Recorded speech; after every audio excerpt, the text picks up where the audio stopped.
Hello, and welcome to Wildcard Rewind. What another awesome weekend of games in the books. Let's get started and break down divisional round football. I just wanna rewind to when we were young at heart. Back to all those good times. Take me back to the start.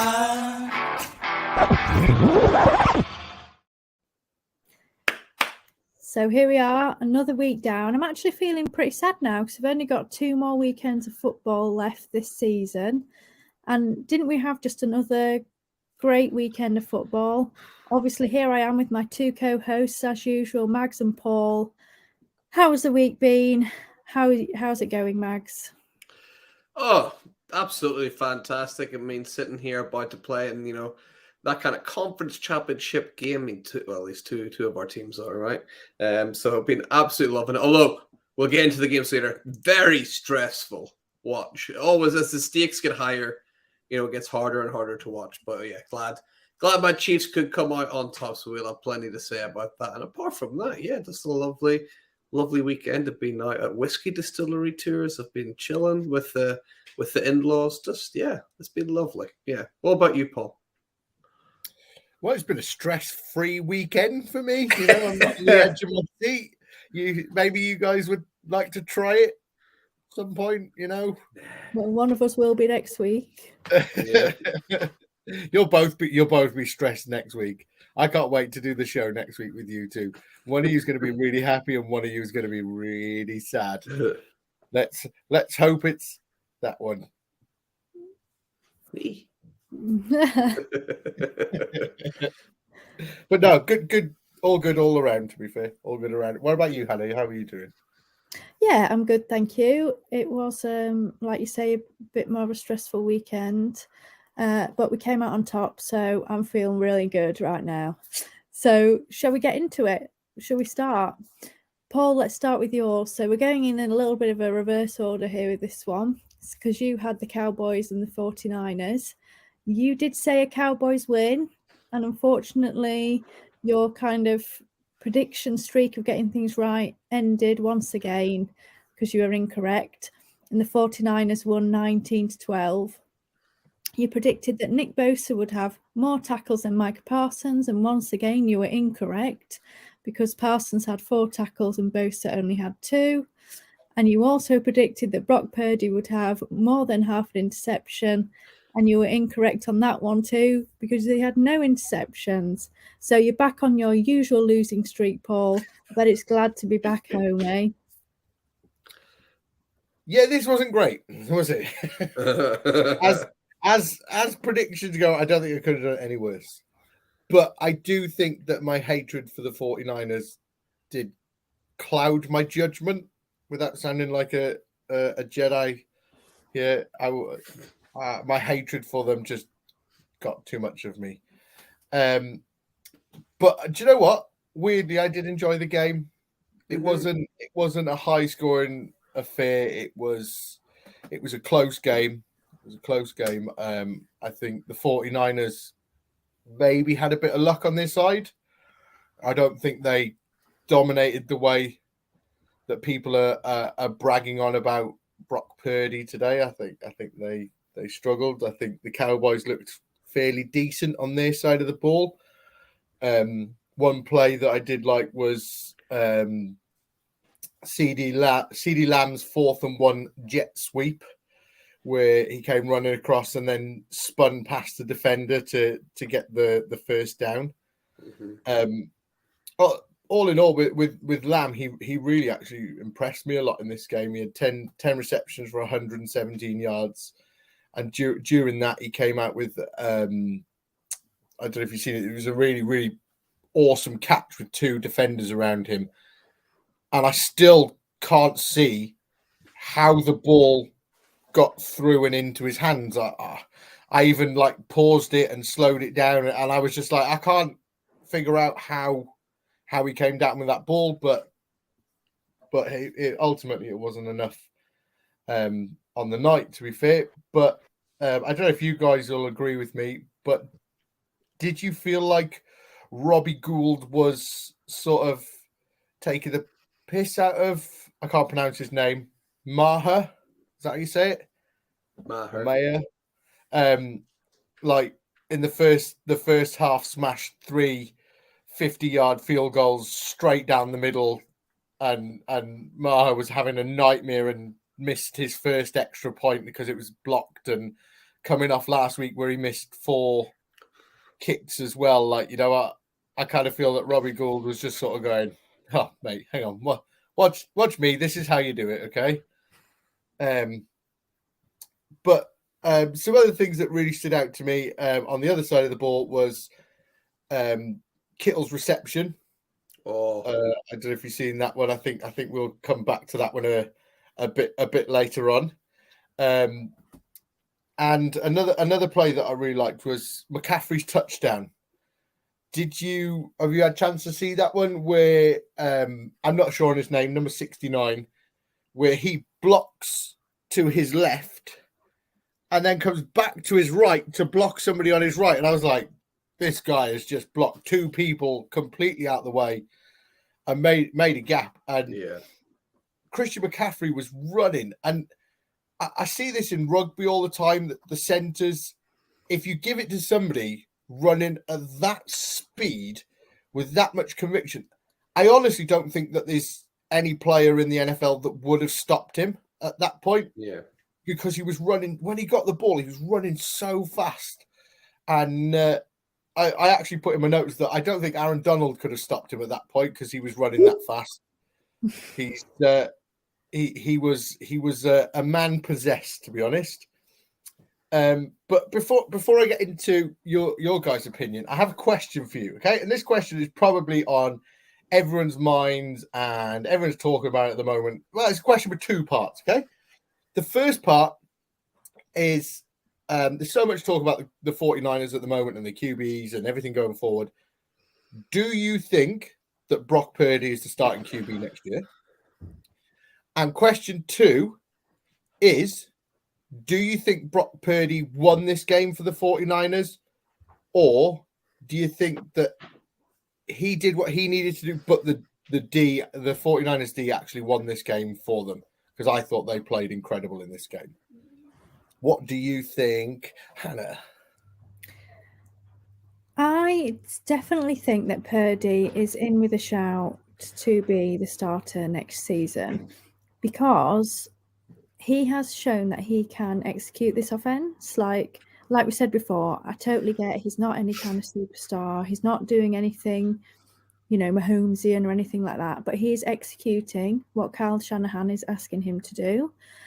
And kind of what more can they really expect from him? His style of quarterbacking is not to do kind of this Allen running around or these Mahomesian. He does do some off-schedule throws, like if he has to, but his style is not kind of those kind of games. This is his style, and he's doing what he's been asked to do.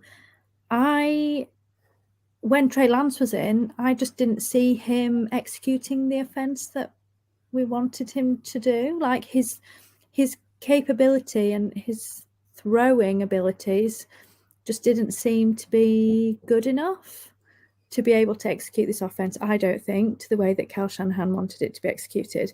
So I don't think that Trey Lance can come in expecting to be the starter. I think as it is at the moment, if they just keep these 2 on the roster, obviously Jimmy's going, then I think it's going to be a competition in camp to see who can get it. And I think ultimately Brock Purdy will win out, because Trey Lance has not thrown the ball for how long?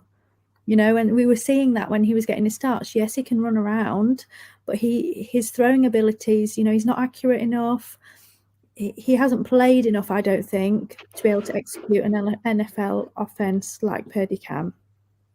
So I think he's definitely in with a shout to be the starter, unless they bring someone in. But I don't think they will, because they've spent so much on Trey Lance. I don't think they feel like they can. In terms of this week, no, I don't believe that it was him that, ultimately it wasn't him, was it, that won them the game? He didn't do anything special to get them the win. I think this game was a very defensive game on both sides, wasn't it? And it was who can manage to string together enough plays to get the field goals and ultimately 1 or 2 touchdowns to beat the other. That's kind of my thoughts on them. Max, do you agree with me, or do you have other thoughts on that?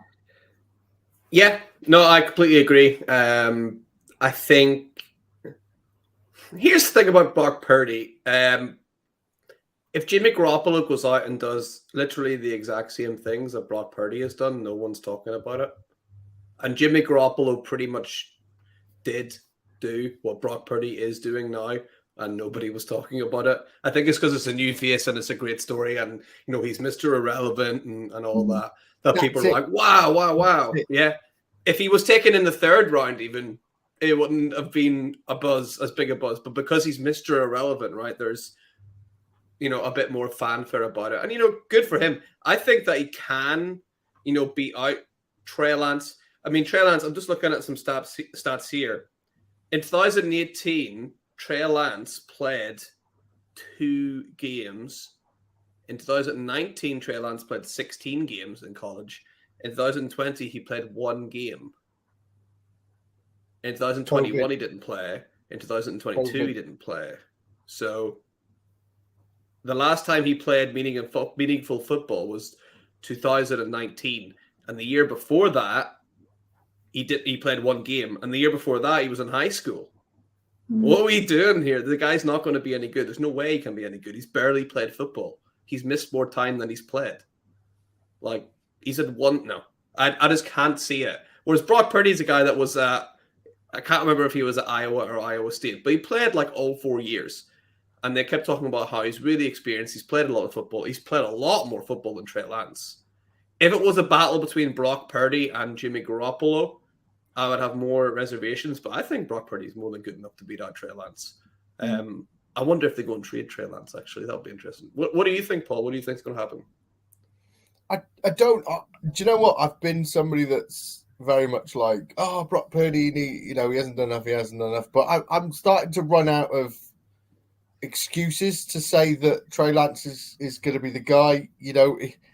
Every time I sort of doubt Brock Purdy, he does something that like this. I made the argument last week that he hadn't come up against one of the top defenses in football, and he's come up against the Cowboys, and he had his moments, but actually they've gone and got the W, so that's another one on his record, Mm-hmm. And so I don't know, it's really difficult because if you look at it in the sense of, well, is he still going to be the same guy? A couple of injuries to the O-line, maybe an injury to CMC, and maybe Kittle. Is he the same guy? Whereas I think if you had an injury to CMC and Kittle, I think Trey Lance is a guy you probably want to roll with then, because he's going to do a lot more rushing and he has that rushing upside. So I don't know. It's going to be interesting. I've seen so much on Twitter at the moment that people are just going, he's 100% the starter next year.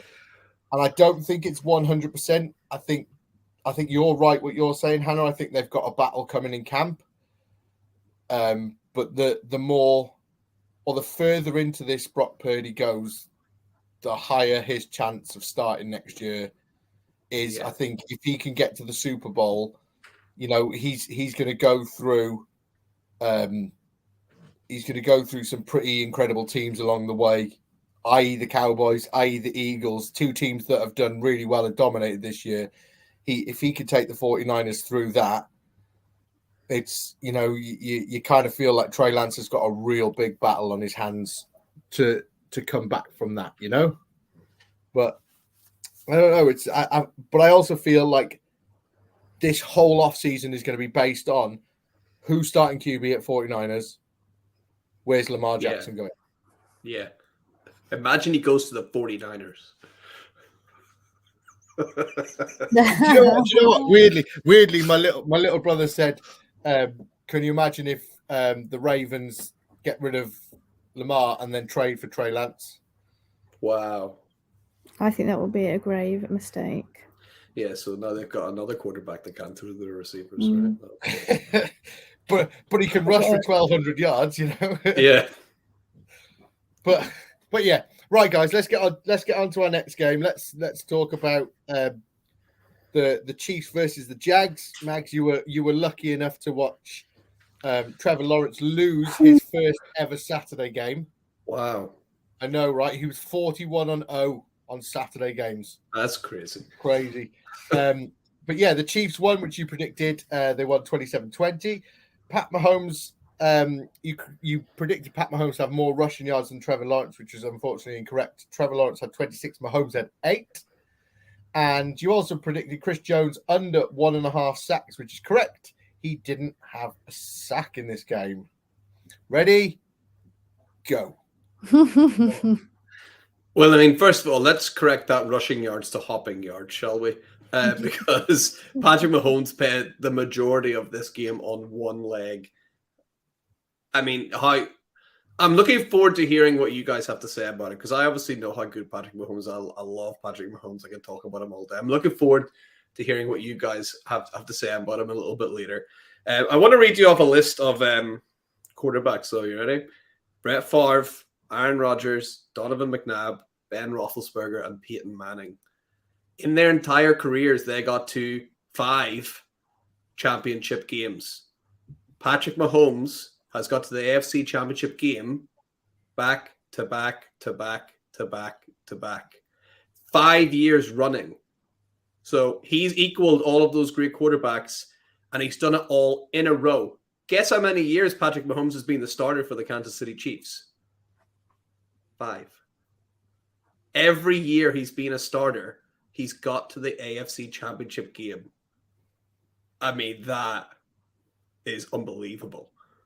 I mean, that's, in itself, just like, talk about how good can you be. He's the new measuring stick for everything.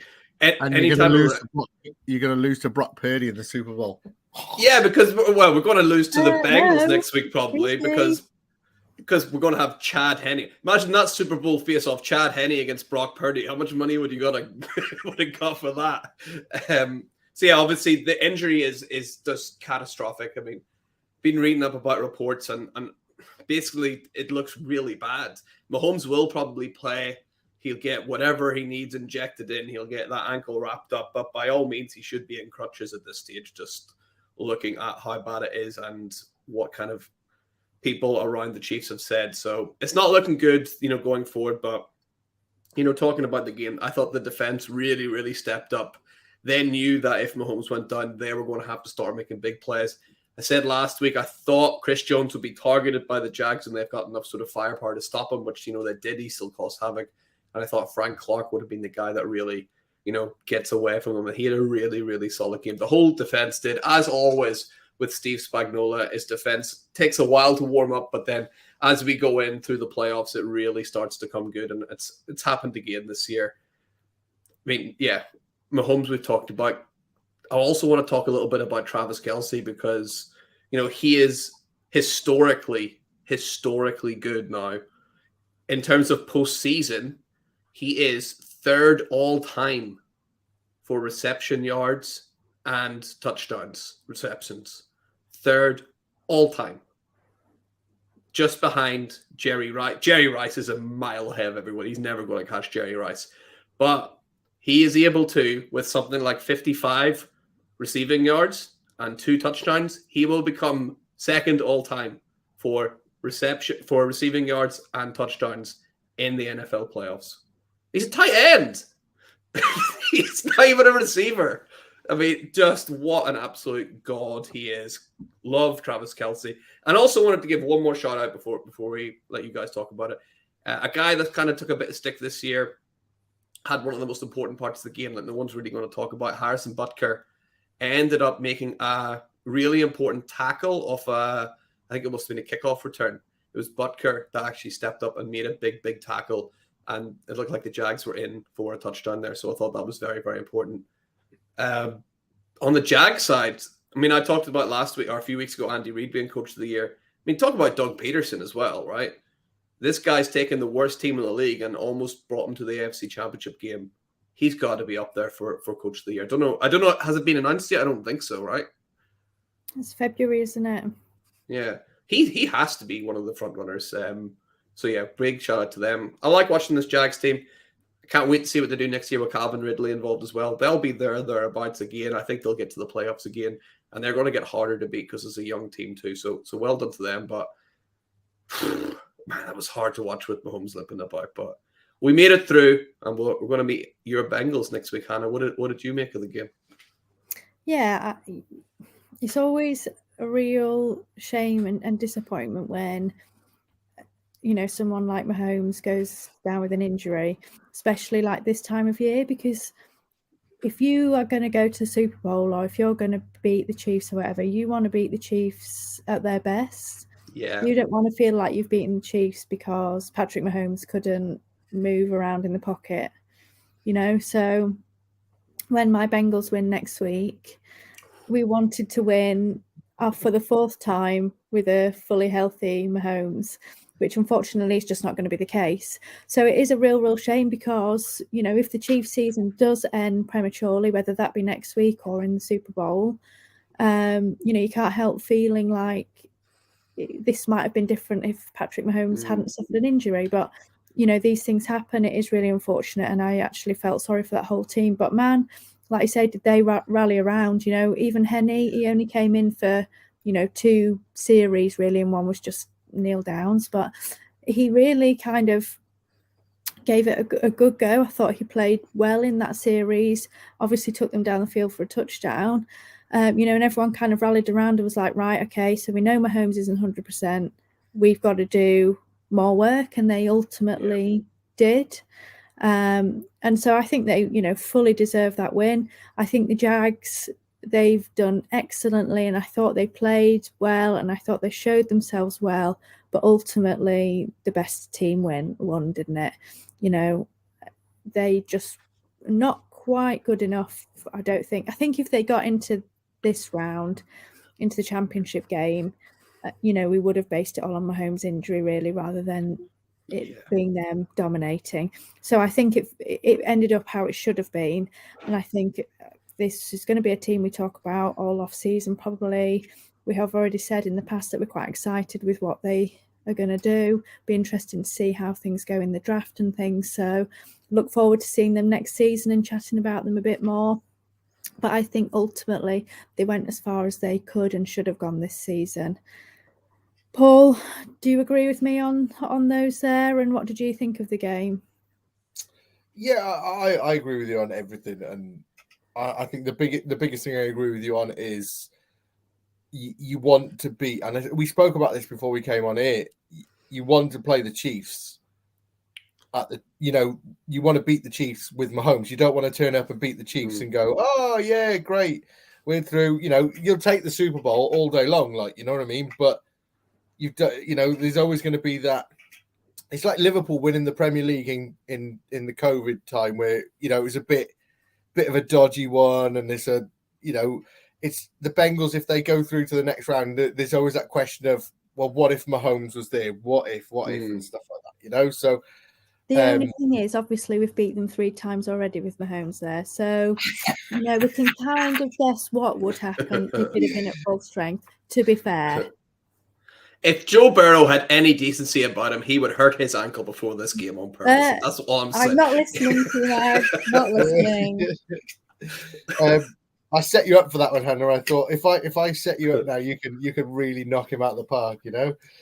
Just remind him that you beat them 3 times in the past, you know. But do you know what? I think the Chiefs.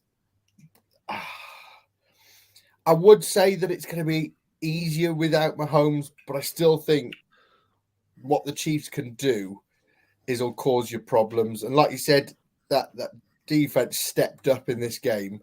Yeah, and you know, we'll get to the Bills game later, but the Bills didn't step up as such, you know.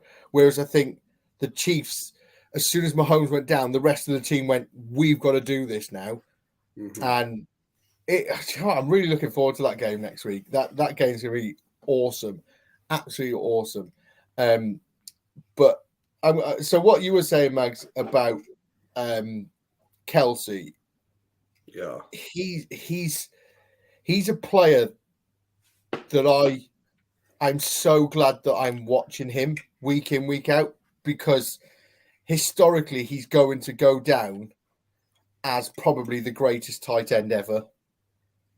And, you know, you talk about so many sports stars that you go, oh, I wish I was I was around in that era when they were playing or they were fighting or anything like that. And we get to watch him and we get to draft him in fantasy teams, and you get to wear Kelsey tops and everything. And I'm just like, this guy, it's just such a pleasure to watch him play. And how many times have we said on this podcast where you go, hey guys, 87, if he stood in the red zone, stand near him because they're going to throw him the ball, and they still don't. You know what I mean? Yeah. What and I hope he gets his 55 yards and 2 touchdowns next year in the playoffs, not this year. But no, ultimately it was a great game. It was a good watch with Travis Kelce. He really did a number on him. And I'm really, really, really excited about the Jags and what's coming with them. It's going to be a fun ride. When we talk, when we talk about the Jags and how excited we are about them and how close the Lions were to making the playoffs. Yeah. You sort of look at it and go, what teams are not going to make the playoffs next year? If these teams, I know the Jags made it this year, but if you've got the Lions sneaking in there, and you're just like, what teams are not making the playoffs next year? It's going to be. Well, I mean, the Bucks for one. Yeah. Teams like the Lions, the Jags, the Cardinals, all in there next year. It's going to be. I'm always joking. I know we're not going there next year. But yeah, it's going to be fun. It's going to be fun. Absolutely. All right, Hannah. We've talked about my Chiefs for long enough. Let's move on, and we'll chat about the mighty Bengals, shall we? Right. We had absolutely. I was so really looking forward to this game. Turns out, bit of an anticlimax watching this game. Probably not for you, but you thought the Bills were going to win because you were like your reverse voodoo that you've been having for the last year and a bit, right? That's come back and it's worked again. So you're wrong, but your Bengals did get the win. You thought they would score the first touchdown. That's correct. And you thought Diggs would have more receiving yards than Jamar Chase. Not quite. Jamar Chase had 61 receiving yards. Diggs only 35. That was so important towards that win. So, Hannah, let's hear it. What do you think about the mighty Bengals? I know everyone's going to be like, ugh, this is the worst pod because it's just us two going on about how amazing our teams are. It's but fantastic. Basically, I've honestly never been so happy to get my predictions wrong. I genuinely thought that we would get hammered, if I'm honest. And that was partly because I'd been hearing all week on numerous kind of podcasts and different sources, they're going to really struggle. Josh Allen, you can't contain him. He just throws bombs down the field and then he just runs on you. And then, they've got 3 O-linemen out. They're never going to be able to hold up. Joe Burrow's going to be on the floor more than he's, not. And so I was like, we're just going to get hammered. So I actually didn't watch it in real time. I was like, I just can't see us losing. The thing was, last year, there was like no expectations on us. So I was like, I'm just going to watch every game. This is amazing. We're here. It's going to end any moment. Now I'm like, we need to get to the Super Bowl again and have expectation. And it's like even more crushing when there's a chance they might lose. So I didn't watch it. But obviously they did awesome. And what all of those media outlets didn't think about when they were talking about the Bengals this week were 2 of our best people. Number 1, everyone's been saying God tonight, but come on now, Joe Burrow is actually a god. Our QB, Joe Burrow. And number 2, the mad scientist himself, Lou freaking Anarumo. I can't even say his name. Lou freaking Anarumo, and however you say it. Anarumo? That's it, isn't it? Yeah. So that kind of ruined my mad scientist jibe. But so he's our defensive coordinator. And he is friggin' amazing. Yeah. Every week he conjures up this new kind of defense to go with whatever team we're playing. And I think it's just awesome that also our defensive players can kind of shapeshift into all of these defensive, plays that he has. 1 minute they're playing zone, 1 minute they're playing man, 1 minute they're blitzing, 1 minute they're not. They're dropping 3, they're dropping 5. Like, they just do anything and everything based on whatever he cooks up. And I was so proud of them yesterday because I just thought it was a great full team game. You know, everyone's kind of stood up and kind of did their job, and that's what was needed. You know, yes, we have some great players, and especially on offense, we do have some studs, but on defense, we don't. Like, we don't have any All Pros. We might have one going to the Pro Bowl, but we hardly have anybody.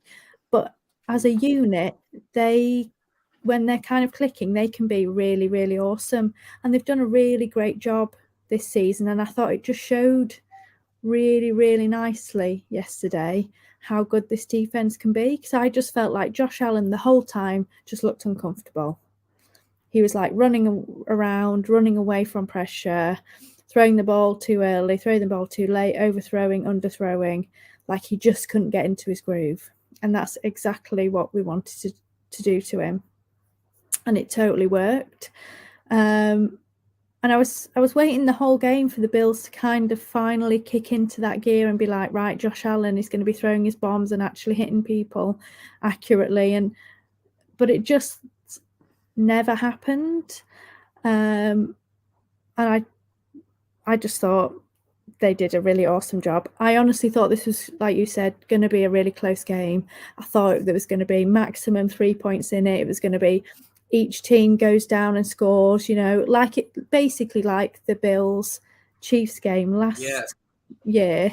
I was like, it's going to be exactly like that again. You know, who's going to be the last person with the ball?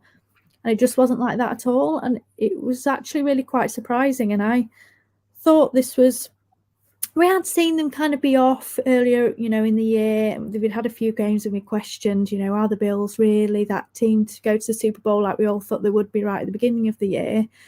But I thought this was actually the first game where their holes truly showed, like all of their holes. You know, their defensive line just couldn't get any pressure. Our O-line is backups. They're not great. I thought they played well for backups, but it's not great. But they must get no pressure. They don't really, outside of Diggs, have many wide receivers. So if you're taking Diggs out, you know, Allen doesn't have that easy out. You know, none of them are that great. The running game isn't brilliant. Their secondary's beat up.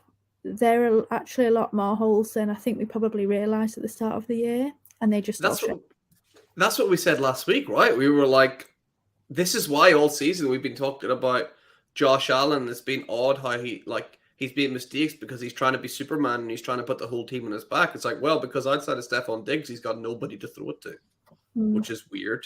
But he just, you're absolutely spot on. He couldn't do anything. Like, I just loved it. Yeah, I mean, I think it kind of just came crumbling down around them, didn't it? And I think it must have been a bit of a disappointment for them as well, because I think they expected themselves to go out and perform better than it did. And when I saw it was snowing as well, I was like, Matt, the Bills are definitely going to win this. Like, we're just going to be dropping this ball everywhere. But we seem to dominate in the snow for some crazy reason. So obviously, Mags, you determined who was going to be the Chiefs, or we determined who was going to be the Chiefs' opponent from this game. So I assume you were watching it quite avidly, trying to find out who was going to be meeting the Chiefs in the AFC Championship game. So what did you think of how dominant the Bengals were? Yeah, I thought it was very much just... It didn't seem like a playoff game, right? It was just like the Bengals kind of turned up and just kind of won, and it never seemed like the Bengals were going to lose. I never got that vibe that the Bills were going to come back, and it was that same weird mad scientist, is it you call that guy? That weird voodoo he put on the Chiefs last year, where there were no holes to run into and nobody was open. And what is going on? It was very weird watching that with Mahomes last year and like just losing constantly. And it's like, well, what do you do? It's like it's almost like you had more players on the field. It is very, very well coached, very well done. And yeah, the Bills weren't able to do anything. And we said they've got the weight of the world on them. And we've said it, 3 weeks in a row now. The Bills still stands for, boy, I love losing Super Bowls. It's in there. It's in their DNA. They crumble. They never quite make it. They never get over the line. There's just something in the bones of that stadium and that organization that means who knows what they're going to have to do to get over that line, because it happens year in and year out. I will say one thing about Josh Allen. I think I wouldn't be shocked if we find out in a couple of weeks or before the Super Bowl. I think he's injured. I think he's hurt. I think he's playing through something, because he looked to me, and he has done, I was meant to say it last week, we kind of ran out of time. He looks a bit slower than before, and he's not throwing himself into hits as much as he usually does. You've seen him like sliding down in this game and getting out of bounds, whereas before he would just drop his shoulder and run through people. I wouldn't be shocked, not a major injury, obviously, because he's playing, but I wouldn't be shocked if we find out that Josh Allen's carrying some kind of injury, because he's not quite looked right for the last 2 weeks. And that could be the pressure of things as well. But yeah, he hasn't been 100%. But yeah, I think you mentioned them very briefly there. That, who thought the Bengals were resting their first choice O-line until the playoffs, right? Those guys did so well. Like for a bunch of backups, that's got to be the story for you there. That's the feel-good story. That backup offensive line doing really, really well. So yeah, I think they're the stars there. What happened there? Someone fall over? Are we all right? Everyone okay? I hope so. Paul, what do you think of the game? I'm more intrigued to find out if everyone's okay at Hannah's house, like, you know what I mean? Someone's collapsed in another room. We'll ignore them. Do you want to go and check if they're okay and not under a filing cabinet of some kind? No, it's fine. I think something fell in the spare room. It's rather stocked up at the moment. Yeah, it's Hannah's statue. Is your Joe Burrow statue's fallen over, right? Yeah. So this game had the one thing that we were missing, and that was snow. We had everything else this weekend. All we needed was a snow game, and we got it. And I knew when I seen it snowing, I knew the Bengals were going to win, because you had Joey Burr. I was like, this guy can't lose in the snow. He's like a predator in his natural habitat, like, Don't forget Snow Mixon. Oh, hang on. That's got to be the name of the show, that, isn't it? Snow Mixon. Oh, Joe Burrow is also called Joe. Snow Burrow.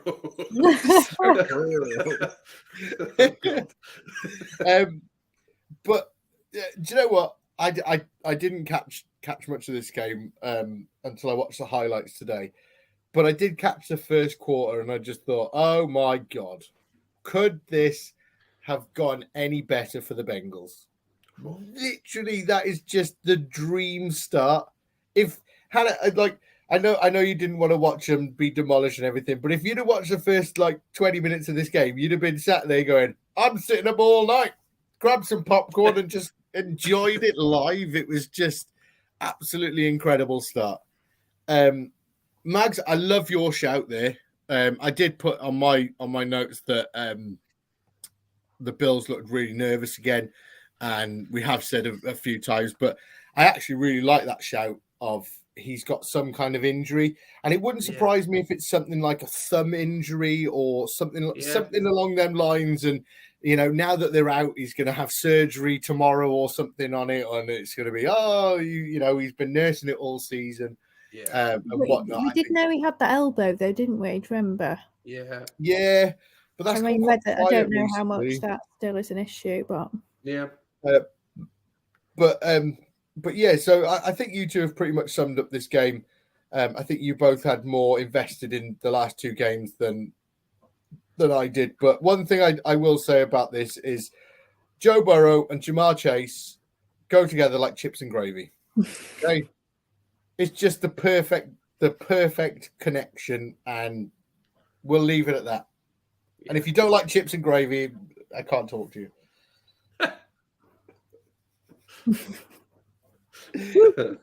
But yeah, So Should we catch up about our final game then? let's Giants do it. Let's versus do the it. Eagles. Well, we were pretty clever last week because we all predicted that the Eagles would win. So we all got a point for being correct because they dominated the Giants and won 38-7. So I asked you both whether you thought Daniel Jones would have over or under 0.5 interceptions. Well, Mags, you predicted over because you did not trust Daniel Jones anymore, and you were correct. He did manage to get an interception. Paul, I never you trusted the Daniel. under because obviously Daniel Jones had been doing pretty well and not getting any interceptions, but unfortunately he did get one, so you're incorrect. shock. And then I asked you guys about the total rushing yards for both teams combined. So I thought, will it be for both teams combined over or under 290.5? I mean, the Eagles themselves got 268. So it was 100%. It was over. You both said over. You were both correct. And I had Jalen Hurts. Asked you both if Jalen Hurts would have over or under 0.5 touchdowns. And if you watch this game, I'm pretty sure all of the touchdowns were scored by running backs were they rushing touchdowns? I think maybe one that wasn't. They obviously beat them on the ground, as you just found out, with the 268 yards. So, yes, you both predicted over and correct. He had 2 passing touchdowns and 1 rushing touchdown. So, who wants to start with this one? I'll go quick. I don't have too much to say about it. Awesome one-handed catch by Dallas Goedert was a real standout in this game. Daniel Jones. Daniel Jones is still Daniel Jones, right? People are, raving about this amazing season that he's had, like this resurgence that he's had. If you go look at his numbers from last year or 2 years ago, compared to this year, not that much better. Really not that much. The big difference is the amount of rushing yards or rushing touchdowns that he's had. Apart from that, he's not doing particularly that much better than he has done 2 seasons ago. I just don't see him as being like a franchise quarterback that you can really be like, oh, we're 5 points down. There's 30 seconds on the clock. We've got no touchdowns. We need to march up the field with Daniel Jones. You're not going to feel confident. So I just don't think that he can be trusted as that guy going forward. I think he's fine. But, in 2024, there is a hell of a lot of good quarterbacks coming. And I think the Giants will draft someone then. And that could be, Daniel Jones probably will re-sign this year for a smaller deal. I don't think he's going to go out and get paid anywhere. So I would imagine he'll re-sign. They will draft in his successor in 2024. And that'll be that. He might go play somewhere else. But I just don't think, what was the phrase? Leopard changes its spots, right? I just don't see him being that long-term, franchise quarterback. And apart from that, Boston Scott continuing to score against the Giants is absolutely fantastic. This seemed like the Eagles kind of big brothered the Giants a little bit here, I thought. They were just bigger and stronger and faster and better, and the Giants didn't stand a chance. But, they've done well to get this far, that's for sure. They'd have been happy with this. If you offered them before the season, they would have taken getting so deep in the playoffs. Hannah, what did you think of this? Yeah, I mean, ultimately everything changes in the playoffs, doesn't it? And, the big boys come out to play and they gobble up all of the others.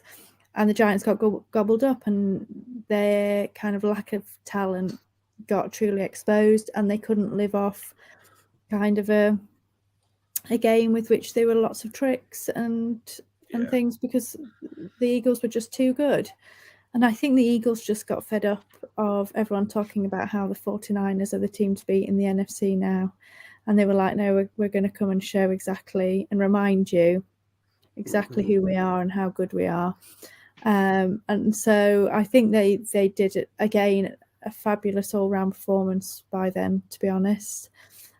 Next week, I'm really excited about this NFC. To be honest, both of them, these are both amazing matchups.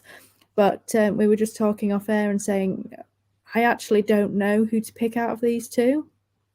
Like, They both have extremely strong teams on both sides of the ball, and I think ultimately it will come down to who will make a mistake at the end of the day, because I think it's going to be a fabulous matchup.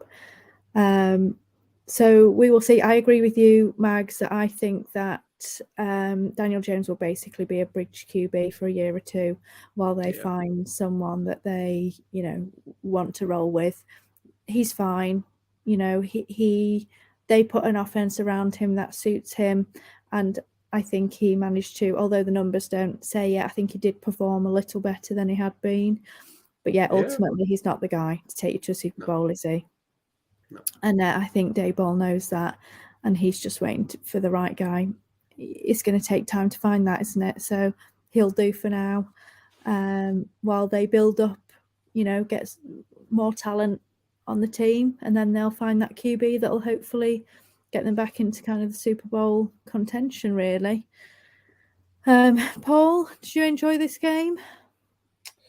Yeah, it was weird because I felt like the Giants were non-existent when you watched them against the Vikings. I know, they looked competitive and they didn't look it in this game. They didn't, and I don't know if it was like the Bills. It was just a bit meh. It's like you're at this point. You've got to this point, and we have said they may be punching a bit above their weight as such, but actually you're there.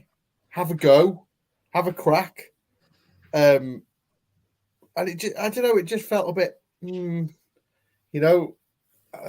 was a weird game. The Eagles looked incredible, though. I think they found a way to move the ball downfield really quickly, and just went, "Oh, we're just going to keep doing this. We're going to keep doing this." It was fun to watch. It was Kenneth Gainwell. It was Boston Scott. It was Devontae Smith. It was AJ Brown, and agree with what you were saying in the sense, it's just going to be such a great game next week. It's so the talent that's going to be on that pitch next week is just incredible. It's going to be so much fun to watch, and it is nice to see the number one seed of both sides is through.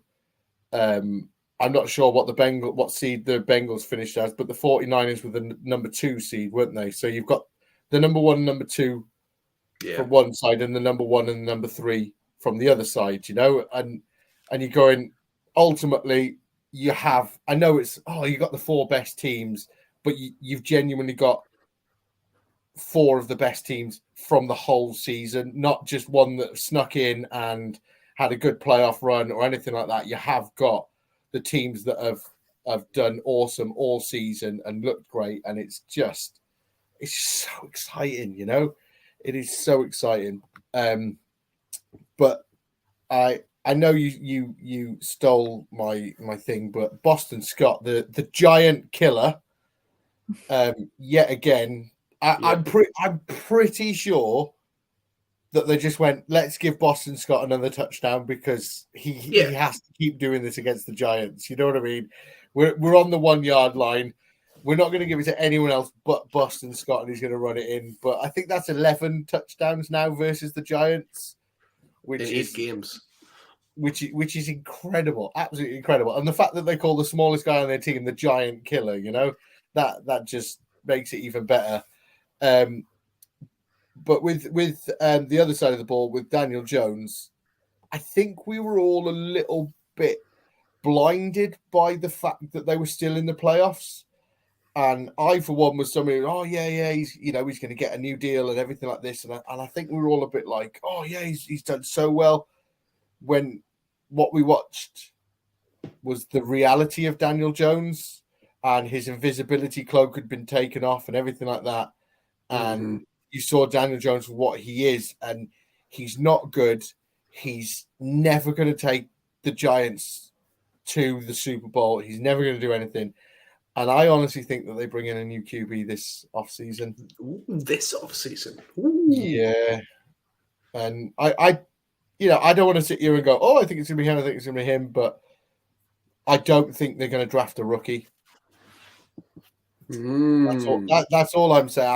I just don't think that they're going to draft a rookie. I think they'll go and get Tom Brady. No, he's going everywhere, isn't he? No, that's true.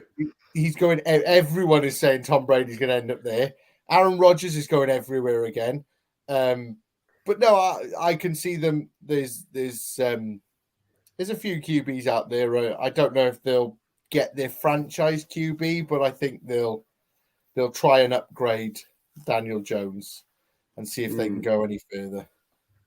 What's that face for, Hannah? Do you disagree? Yeah, I do. I think it's easy for them to give Jones a smaller contract for a couple of years and figure the rest out. I think they'll have to pay more if they want an upgrade, and I don't think they've got the talent to support one at the moment. So I don't see the point. They need the cap space, and they haven't got loads of cap space at the minute. Although that might be changing, if they cut players, etc., etc. But I just don't think it's worth their time or money to upgrade at the moment, to be honest. But we will see. Yeah, only time will tell, won't it? Yeah, that's and they haven't got any cap space because they paid it all to Kenny Golladay, didn't they? Oh yeah, well he's off permanently to the Bahamas this off-season, right? Yes. Shall we have a look at the playoff prediction scoreboard then? Yeah. No. So as usual, Mags won the week again. Yawn. So Mags got 5 this week. I wasn't far behind with 4. Unfortunately, Paul failed at most of his and only got 2 this week. So that brings you to a total of 9, Mags. I have 7. And Paul brings up the rear again with 4. So are you saying that I got more right this week than Paul's got right the entire time we've been doing this? Yeah. Guys, I'm here to hold you up. I'm here to hold you up. Literally, Kev said to me, will you join these guys? They need holding up. And I went, yes, Kev. Paul. I will hold these guys up, okay? Sounds good. Thank you, Well, man. the great news is you've only got 2 games left of this season, and then we start all over again. So maybe an off-season might sort you out and you might get a bit better. So let's have a look at our hit rewind moments of the week. I'll start, shall I? Yeah. So there was another contender which you mentioned actually, Max, which was the the Goddard one-handed catch. Yeah. I did love that. I thought that was really good. But as Paul mentioned earlier, I'm going to have to go with that Kittle catch that he did in the third quarter. It just really made me laugh because it kind of pinged off his fingers, whacked him in the helmet, and kind of started flying off. And he seemed to just stretch his arms out long enough to kind of grab it by the fingertips and bring it in for a catch. And I did have to rewind it again just to kind of have a little chuckle, to be honest, and be impressed that he still manages to grab it after it kind of pings off every bit of him. So I really enjoyed that, and that was my hit rewind moment of the week. Yeah. Go on, Max. Yeah, mine is maybe predictable. I mean, this one is brought to you by Seattle Seahawks number 25, Travis Homer. It's Patrick Mahomes, the Homer pick. Hopping up and down on his one good foot, throwing touchdowns, grimacing. Like, what a giant among men, absolute hero. Patrick Mahomes, that little touchdown, hopping up on his one good foot. Love it. Although, I can't actually say I did rewind it too much because I don't like seeing Patrick in pain. So I didn't rewind it too often, but it was fantastic. Paul, what was yours? Mine was the last play of the Cowboys season. When they lined Zeke up in the center to take the snap, and he snapped it, and then he got steamrolled. I don't know if you've seen it. He actually got steamrolled, and he had no hope of stopping the guy in front of him. Absolutely no hope whatsoever. And then Dak throws it 8 yards to Turpin, and what I loved most about this was the 49ers player. I can't remember his name for love nor money. He actually started running before Dak had even thrown the ball. So he knew exactly where it was going, started running, and as Dak threw the ball, I'm sure he was like horizontal in the air. And as soon as he caught him, hit him and separated his soul from his body. Okay. And I was just there like, do you know what? I hate the 49ers. I really do. But that credit where credit's due. He read that play to perfection. He knew exactly where it was going. He committed to it and he hit that tackle and just went, you're not even going to have this. But why don't people want to throw Hail Marys anymore? Yeah. What, you know what I mean? Why didn't you just launch it downfield? What did you're playing one of the best defenses in the league and you throw it 8 yards. At least have a crack, you know? Yeah. I think they were planning to at one point and then just didn't. Yeah, it all went wrong. And I don't know what it is with the Cowboys and their ending to 49 playoff games, because we had that one last year, didn't we, where they went to spike the ball and didn't get it quick enough. They run out of time. Yeah, so just seemed to be a bit of a disaster. But let's look forward to next week now, and we're down to the final 2 games of the season. So we're each going to have 2 predictions for each game. So let's start with obviously the best one of the weekend, and that's the AFC Championship game where the Chiefs face off against the mighty Bengals. So let's start with the neutral. Let's start with you, Paul. Who do you think is going to win? Oh, God, I've already seen who you've put. Who has more passing yards, Joe Burrow or Patrick Mahomes? And tell me, is the total game score going to be over or under 50.5 points? So, much to your delight, Hannah, I think the Bengals are going to win. No! I'm booking my tickets to America for the Super Bowl. I also think that Joe Burrow is going to have more passing yards than Pat Mahomes. And I think that the total game score will be over 50.5 points. Because it's going to be 52-0 to the Chiefs after your prediction. Damn it. Okay, Mags. Who wins? Joe Mixon over under 0.5 touchdowns and Travis Kelce over under 7.5 receptions. I was thinking about doing the Hannah reverse voodoo and like picking the Bengals and seeing if it like reverse voodoo works, but no, I've got to go with the Chiefs. I'm going to go with under for Joe Mixon touchdowns, and I'm going to go over with Kelce for the receptions. Just, Travis Kelce, what gold. And speaking of that, actually, Hannah, who do you think is going to win? I think Joe Burrow is going to get over 300.5 passing yards. And we talked about that Kelce record. It needs 54 yards and 2 touchdowns to break the record, come second all time behind Jerry Rice in the playoffs. Do you think that he gets that? So this time I'm going to go with the Bengals. I'm feeling more confident because we're playing the Chiefs and, we know we can beat them. I'm going to say he's actually going to have under 300.5 passing yards for this game. But I do think Kelce, he might get the yards, but I don't think he's going to get the touchdown. So I'm going to say no, he's not going to get the record. Let's move on to the NFC Championship game, Eagles versus the Niners. This is going to be a really interesting one. So, Paul, tell me who wins, who has more rushing yards, Jalen Hurts or CMC, and George Kittle over or under 0.5 touchdowns.